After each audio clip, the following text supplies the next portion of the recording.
Стадион. Емисија за вашата вистина.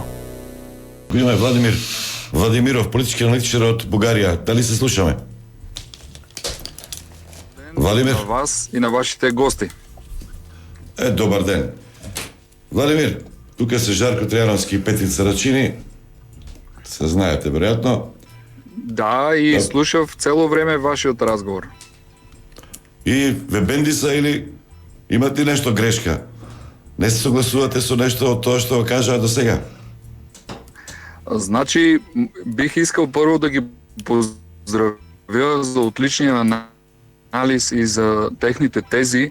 Ако смениме езика, вие разговаряхте до сега на македонски език, и смениме на български език, и смениме държавата, всички техни анализи и позиции и заключения, които изложиха, са на 100% валидни и за България.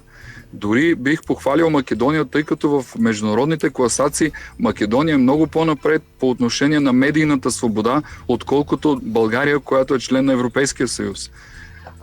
В малко по-широкия контекст, продължавайки това, което вашите съговорници, вашите гости казаха, за мен няма никакво съмнение, че това, което се случва, конкретните събития от последните няколко дни, по-рано това, което се случваше и в Щип, и в по-широк контекст проблемите между България и Македония, аз ги разглеждам изключително през призмата на руска хибридна операция. Имам достатъчно доказателства, достатъчно наблюдения върху взаимоотношенията между двете държави, между двата народа, между политическите класи, и смятам, че в нашия разговор има и трети страни, които участват и помагат в наводици, в кавички, за това разговора да не върви добре. И то между две държави, членове на НАТО. Това е изключително важен въпрос. Това, което вашите гости казаха, е валидно на 100% и за България. Руската хибридна мрежа, сила и операция не може да бъде валидна. Тя не може да функционира без три основни стълба, на които тя стъпва. Превземане на медиите в конкретната държава. Второ, превземане на социологията в конкретната държава. И трето, превземане на обвинителството и в малко по-широк аспект на судския систем в държавата. Ако погледнем държавите, в които Русия има най-големо влияние, това са същите държави, които бяха управлявани години наред от незаконните деца в брака между госпожа Меркел и господин Путин. Това е Бойко Борисов, това е Вучич, това е Груевски, това е Орбан. Във всички тези държави ние имаме едни и същи проблеми, един и същи начин на управляване на държавата, един и същи начин на нефункциониране на съдебния систем, на съдебната система, особено по отношение на заплахите, както към журналисти, активисти, общественици, така и към политици, които се противопоставяха на този тип, да не казвам тоталитарно, но автократично владеене на горе споменатите политически в наводици лидери. Господине Владимиров, дали во таа насока треба да го протолкуваме и ова што се случува сега со здруженијата со имења цар Борис III, цар Фердинанд, дали тоа е дел од и тоа е алатка на тој процес кој што се контролира, например, од Русија, како што велите? Разбира се, ако погледнете кои са основните участници в създаването на тензии между двете държави, в създаването на говор на омразата, ако погледнем списъка на медиите, които създават и направим контент анализ на този, на съдържанието, на съдържината на медийните публикации и телевизионни, и радио, и онлайн медии, ние ще открием, че 95% от тях завършват в Будапеща и са финансирани по един и друг начин от медийни олигарси и близки до Орбан хора.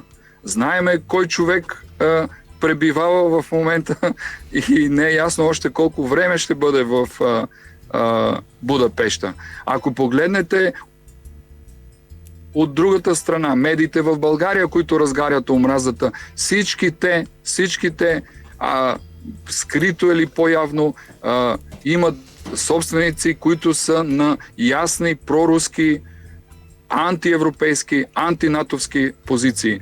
Проблемът на хибридната пропаганда, която се управлява изключително професионално, изключително сериозно и се финансира много сериозно през последните 10-15 години, особено в социалните медии, където анализаторите и служителите на руските специални служби откриха един Brave New World, една абсолютна тера инкогнита, в която няма никакви защити. Нещо повече, ако погледнете собствеността на компаниите, ангажирани от Фейсбук, да администрират самия Фейсбук, вие ще откриете, че в голяма част от тези компании, говоря примерно в случая за България, една част от собствеността завършва при руски собственици. Тоест, администрирането на това, кое е правилно и кое не е във Фейсбук, се контролира директно и пряко и косвено от Москва. Така че говорът на омразата трябва да бъде анализиран в неговата дълбочина, да открием участниците и смятам, че това вече става проблем и за НАТО, тъй като това нарушава сигурността, нарушава комуникацията между две държави членки на НАТО в източния и южния фланг на организацията, държава член и държава кандидат член за Европейския съюз. И ако погледнем кой има сметка, нашите анализи ще завършат много ясно и те ще бъдат Сърбия и Русия. Во поглед на ова што го велите на вашата теза, па не ни се пишува добро. Изборите последни во Бугарија покажаа дека руското влијание не е за занемарува и напротив пораснало. Возраждание постигна извънреден резултат. Точно така. И ако погледнете кампанията, политическата кампания на Възраждане, ако погледнете, има вече направени такива анализи в България, лидерът на една извън парламентарна партия, каквато беше Възраждане, е политическият лидер в България, който най-много участие има в национални медии.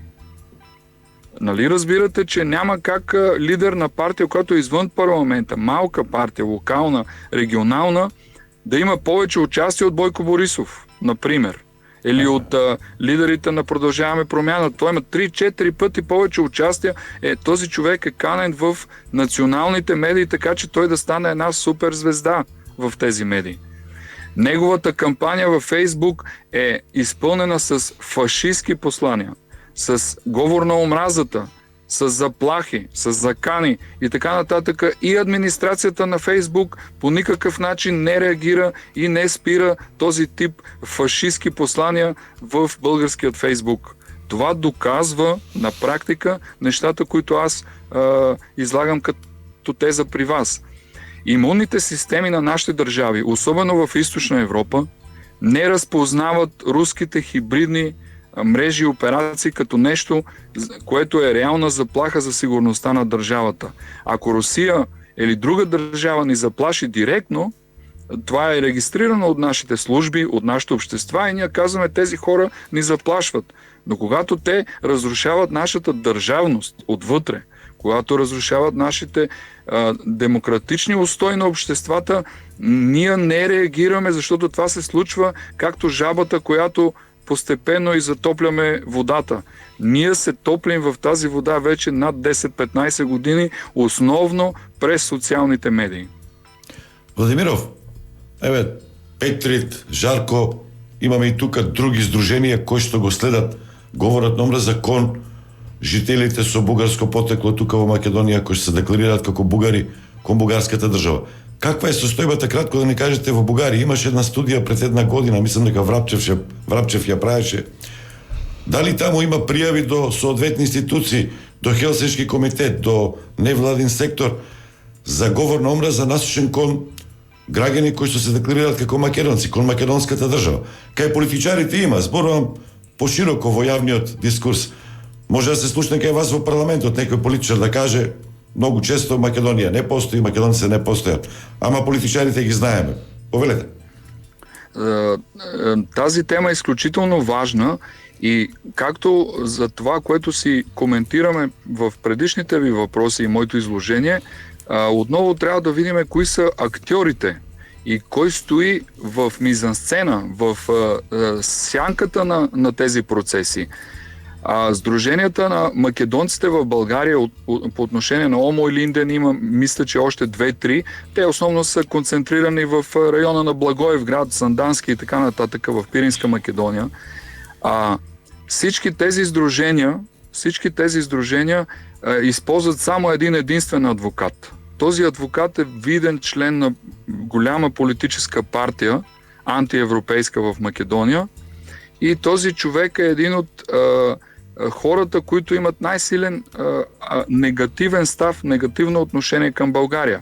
От другата страна, сдруженията, двете, за които коментираме и които станаха проблемите в последните месеци, и това в Щип, и това в Охрид, ако проследите техния път, вие ще стигнете до техните финансисти, хората, които ги подпомагат, които ги финансират, и ще стигнете до една партия, която на последните избори в България взе по-малко от 1%. И в целия този разговор, ако човек задълбае и разгледа участниците, ще види много бивши служители на Държавна сигурност от България и на УДБА от бившата Югославия и съответно нейните ограници в Македония. Така че това, което се случва, е организирано. Играчите и лицата, които го организират, са пределно ясни и на двете държави. И тук идваме до момента, в който, както вашите гости казаха, че нито македонските, нито българските служби реагират, и МВР, и контраразузнаване, и обвинителство на заплахи, така тези същите организации публични, които трябва да ни защитават от проблеми в обществата, не реагират и не разследват участниците в дълбочина тези процеси. Те се оставят свободно да се случват и да създават тензии в двете общества, и политически, и икономически, и в по-широк контекст, както казах, НАТО, Европейски съюз и така нататък. Мисля, че е крайно време двете държави да създадат работна група в своите служби, която да разследва в дълбочина този тип проблеми, които се появяват в двете общества и които изместват истинския разговор между двете общества. А истинският разговор между две натовски и европейски държави е за бъдещето. Истинският разговор между две натовски и европейски държави е за какво се случва с младите ни хора, къде отиват те, защо напускат нашите държави, защо хладилниците на хората са празни, защо нашите села са празни, защо нямаме необходимата инфраструктура помежду си. Този тип шоута, този тип организирани хибридни операции изместват фокуса от истински важните теми на обществото и на гражданите. Мислам дека бевте многу јасен. За крај, значи не е случајно Борис Трети што е избран на тоа име, без разлика. Што мислите вие за него? Може ли Пејо Јаворов да го крстат? Или Христо Стоичков, например? Вижте, аз смятам, че имената и на двата клуба не са случайно избрани, но има няколко аспекта, които трябва да изкоментираме. Единият е, че тези два клуба, аз съм добре информиран по отношение на тяхната дейност, те функционираха и в Щип, и в Охрид много преди да станат проблем. Тоест, те съществуват. Хората в Щип и в Охрид знаят тези граждани на Македония, а в голямата си част имат и български гражданства, тези конкретни хора, които отварят тези клубове. И нямаше проблем. И в един момент цялата българска политическа класа се появява в Щип, за да легитимира това нещо.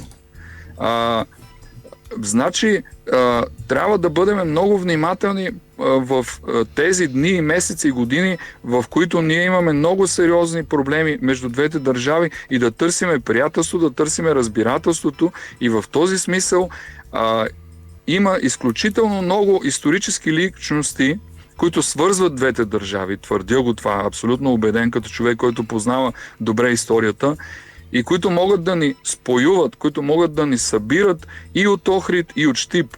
Имената на Иван Михайлов и на цар Борис III е пределно ясно, че в 90% вероятност ще създадат проблем, а не нещо, някаква тема, на която заедно да си говориме, заедно да комуникираме и да търсиме заедничкото, което да ни заведе в бъдещето. Аз ви благодарам, само да кажем дека Сдружението е во Битола, тоа Ванчо Михайлов. Извинявайте, грешка. Почитувачи на делото на Ванчо Михайлов много и во Штип. Тодор Александров, они се попотекло таму, ама битолчани сега ни го зема името. Не е проблема в толкова за мен в имената, колкото в участниците и техните намерения, дали са добронамерени или изпълняват, както казах в началото на моето изложение, поръчки на трети страни. Благодарам, Владимир Владимиров, политички аналитичар. Стадион. Емисија за вашата вистина.